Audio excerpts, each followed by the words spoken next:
রংপুর নগরীর স্টেশন রোডে ইস্পাহানি ক্যাম্পের সামনে এই কাপড়ের বাজারে মিলছে পুরনো ব্লেজার, জ্যাকেট, সোয়েটার, ট্রাউজার, কম্বল সহ নারীদের নানান শীতের কাপড়।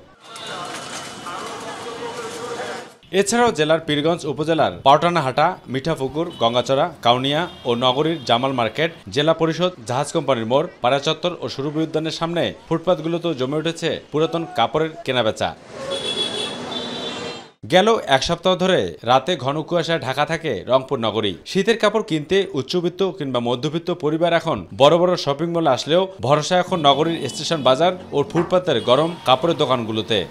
যে মার্কেটের যে কাপড়গুলো বেচে তার থেকে এখানে অনেক সস্তা, আমাদের জন্য এই কাপড়গুলো অনেক ভালো। কিনে অনেক ভত্তা আছে, মানেও যেমন ভালো, দামেও অনেক ভালো। এই জন্য অন্য কোথাও না, এখানেই আসি আমরা।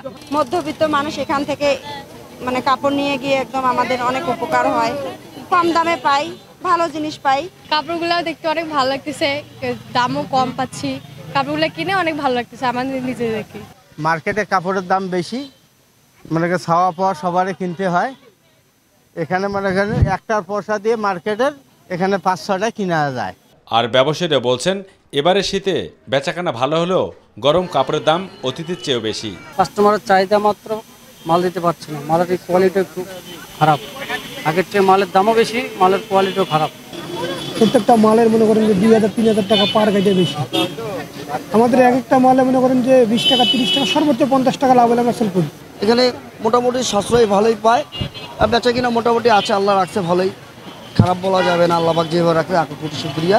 উত্তরে শীতের তীব্রতা বাড়ার সাথে সাথে বড় বড় মার্কেটের শপিং মলগুলো চেয়ে ফুটপাতের এসব গরম কাপড় কিনতে দোকানগুলোতে ক্রেতাদের ভিড় সহ বাড়বে বেচাকেনা বলে মনে করেন ব্যবসায়ীরা। অবশ্য তপু, মাই টিভি।